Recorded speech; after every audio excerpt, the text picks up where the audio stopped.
الحمد للہ رب العالمین والصلاة والسلام علی اشرف الانبیاء والمرسلین وعلی آلہ وصحبہ اجمعین اما بعد۔ عزیز طلبہ اور میرے دینی ملی بھائیوں، آج کے اس درس میں توحید الوہیت کی اہمیت اور اس کی فضیلت کے بارے میں گفتگو کی جائے گی، ساتھ ہی رسولوں اور نبیوں کی دعوت کا مرکزی پہلو کیا تھا، مرکزی عنوان اور موضوع کیا تھا، اس کی طرف بھی اشارہ کیا جائے گا، بلکہ اس پہ قرآن کی روشنی میں بات ہوگی انشاءاللہ۔ جیسا کہ گزشتہ درس میں بتایا گیا کہ توحید کی تینوں قسموں میں جو سب سے اہم قسم ہے وہ کون سی قسم ہے؟ توحید الوہیت۔ اسی توحید میں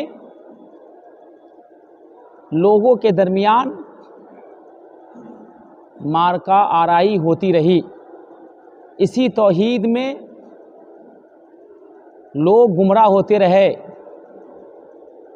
اور اسی توحید میں اصل عقیدے کا امتحان ہوتا ہے، ورنہ توحید ربوبیت کا اقرار مشرکین بھی کرتے ہیں، لیکن توحید الوہیت کی جہاں تک بات ہے تو یہ ایسی توحید ہے جس کا اقرار ہر کوئی آسانی سے نہیں کر سکتا ہے جب تک ایک اللہ تعالیٰ پر ایمان نہیں لائے گا اور ایک اللہ تعالیٰ کے لیے تمام عبادتوں کو خالص نہیں کرے گا، اس وقت تک توحید الوہیت کا اقرار نہیں کر سکتا۔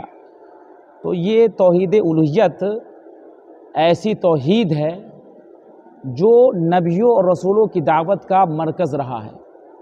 گزشتہ درس میں ہم نے سورہ نحل کی مشہور آیت پڑھی، اور قرآن مجید میں یہ آیت بہت معروف ہے، وَلَقَدْ بَعَثْنَا فِي كُلِّ أُمَّةٍ رَسُولًا أَنِ اعْبُدُوا اللَّهَ وَاجْتَنِبُوا الطَّاغُوتَ کہ ہم نے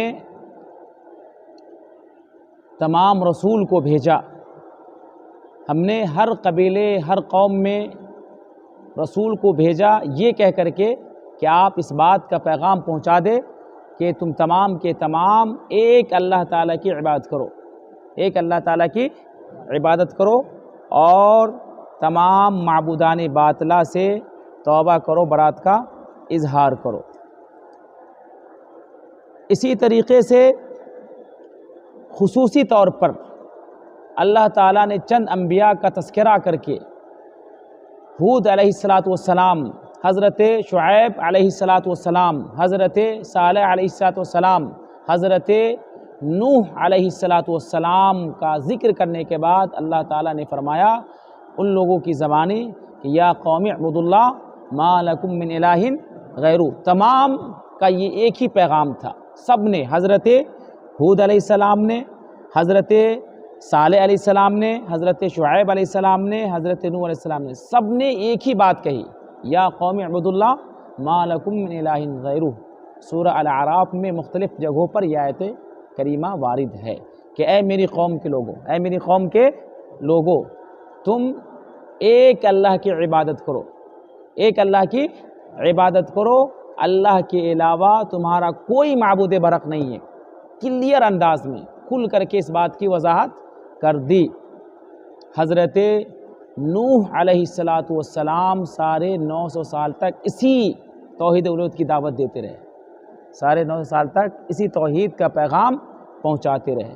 تو عزیز طلبہ، ہمیں یہ سمجھنا ہے کہ وہ کون سی توحید ہے جس پر انبیاء کی دعوت مرکوز رہی ہے، جو انبیاء کی دعوت کی کنجی ہے۔ اس مفتاح دعوت الرسل، انبیاء کی دعوت کی کنجی، و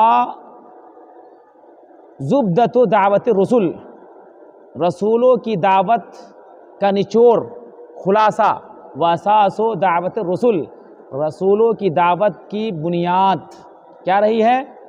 توحید اللہ و اخلاص العبادہ لہو، اللہ تعالیٰ کے ایک ہونے کا اقرار کرنا اور تمام عبادتوں کو اسی کے لیے خالص کرنا، تمام عبادتوں کو اسی کے لیے خالص کرنا۔ انبیاء کی تمام باتوں کا یہی مرکزی پوائنٹ رہا ہے کہ تم ایک اللہ کی عبادت کرو اور اللہ کے علاوہ تم جس چیز کی عبادت کرتے ہو، جس بت کی عبادت کرتے ہو، اس کو بالکل چھوڑ دو۔ یہ معبودان باطلہ ہے۔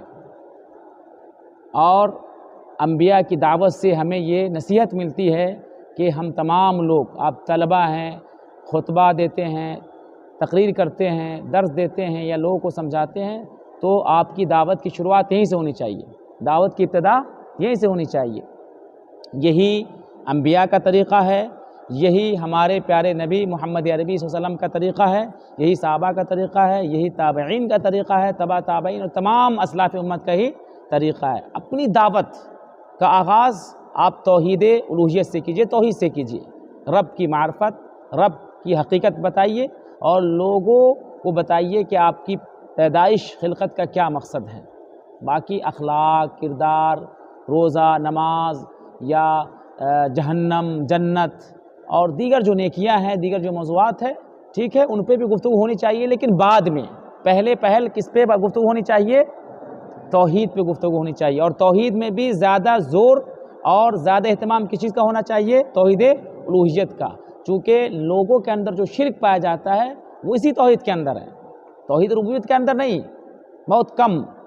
توحید اسماء و صفات میں لوگ جانتے بھی نہیں ہیں، لیکن اصل جو شرک پایا جاتا ہے یہ توحید الوہیت کے اندر شرک پایا جاتا ہے۔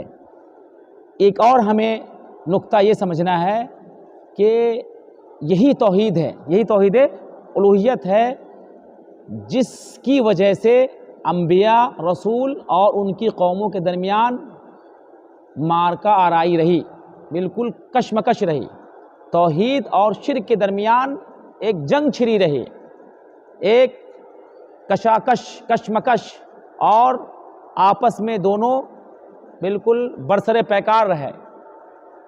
تمام انبیاء، تمام رسول اپنی قوم کو توحید الوہیت کی دعوت دیتے تھے اور وہ ان کی قوم کے لوگ اس بات پر مصر تھے کہ ہم نہیں چھوڑ سکتے، ہم اپنے آباء و اجداد کی عبادت کو نہیں چھوڑ سکتے، ہمارے آباء و اجداد جن بتوں کی عبادت کرتے تھے ہم ان کو نہیں چھوڑ سکتے۔ حضرت نوح علیہ السلام سے توحید اور شرک کے درمیان جو لڑائی ہے وہ شروع ہو گئی۔ اصل شرک کا سلسلہ کب سے شروع ہوا؟ کس نبی سے؟ حضرت نوح علیہ السلام سے شرک کا سلسلہ شروع ہوا، وہیں سے توحید کی معرکہ آرائی رہی۔ آپ تمام لوگ سورہ نوح پڑھ چکے ہیں، اس میں کون سی مشہور آیت ہے؟ وَقَالُوا لَا تَذَرُنَّ آلِهَتَكُمْ۔ سارے 900 سال تک حضرت نوح علیہ السلام نے اپنی قوم کو توحید کی دعوت دیتے رہے، لیکن پھر بھی وہ تمام لوگ مصر رہے، ڈٹے رہے کہ ہم بت کو نہیں چھوڑ سکتے، ہم تمہاری بات نہیں مان سکتے۔ اور کیا کہا؟ لوگوں کو گمراہ کیا اور کہا کہ تم اپنے آباء و اجداد کی عبادت سے مت پھرو۔ کیا کہا؟ وَلَا تَذَرُنَّ آلِهَتَكُمْ، تم اپنے معبودوں کو مت چھوڑو۔ وَلَا تَذَرُنَّ وَدًّا وَلَا سُوَاعًا وَلَا يَغُوثَ وَيَعُوقَ وَنَسْرًا۔ اور یہ 5 بت کے نام ہیں، ان کے نیک لوگ تھے، پھر ان کے نام پر ان کی طرح ایک اسٹیچو بنایا، ایک مجسمہ بنایا اور پتھر کے، اور اس کے بعد پھر ان کی عبادت کرنے لگے۔ تو کہا ان معبودوں کو مت چھوڑو، ود کو، سوا کو، یعوق، نصر کو، یغوث کو مت چھوڑو۔ اسی طریقے سے اور بھی انبیاء ہیں جن کی قوم کے بارے میں اللہ تعالیٰ نے فرمایا، جیسے صالح علیہ السلام کی قوم ہے، ان کے بارے میں بھی فرمایا سورہ ہود کے اندر۔ اسی طریقے سے شعیب علیہ السلام کی قوم ہے، ان کے بارے میں بھی فرمایا۔ اسی طریقے سے ہم سب سے آخری میں جو خاتم النبیین ہیں اور سید الرسول ہیں، وہ کون ہیں؟ محمد عربی صلی اللہ علیہ وسلم ہمارے نبی اور رسول صلی اللہ علیہ وسلم ہیں۔ ان کے ساتھ کیا معاملہ ہوا آپ اچھی طرح سے جانتے ہیں، سیرت کی کتابوں کا مطالعہ کرتے ہیں تو کفار قریش نے کیسے آپ کو کہا کذاب ہے، ساحر ہے، جھوٹا ہے۔ پہلے آپ صلی اللہ علیہ وسلم مشرکین کے درمیان کس چیز سے مشہور تھے؟ صادق اور امین۔ لیکن جو ہی توحید کی دعوت دینے لگے، توحید الوہیت کی، تو کیا کہنے لگے؟ ساحر کذاب، یہ جادوگر ہے اور کیا ہے؟ جھوٹے. کیسے لوگوں کا نظریہ چینج ہوا. مشہور آیت ہے وَعَجِبُوا أَن جَاءَهُم مُنذِرٌ مِّنْهُمْ وَقَالَ الْكَافِرُونَ هَٰذَا سَاحِرٌ كَذَّابٌ. اس کے بعد کہا أَجَعَلَ الْآلِهَةَ إِلَٰهًا وَاحِدًا إِنَّ هَٰذَا لَشَيْءٌ عُجَابٌ. کیا تمام معبودان باطلہ کو باطل قرار دیا اور کہا کہ ایک ہی تمہارا معبود ہے. یقیناً یہ عجیب بات ہے، تعجب خیز بات ہے. ان لوگوں نے تعجب کیا اور لوگوں کو گمراہ کیا اور کہا کہ اپنے معبود سے مت پھرو. تو اس طریقے سے حضرت نوح علیہ السلام سے لے کر کے آخری پیغمبر محمد عربی صلی اللہ علیہ وسلم تک شرک کے درمیان اور توحید الوہیت کے درمیان کشمکش رہی. کیا ہے؟ مارکا آرائی رہی، لڑائی رہی. اور آج بھی انبیاء کے بعد آج بھی سلسلہ جاری ہے.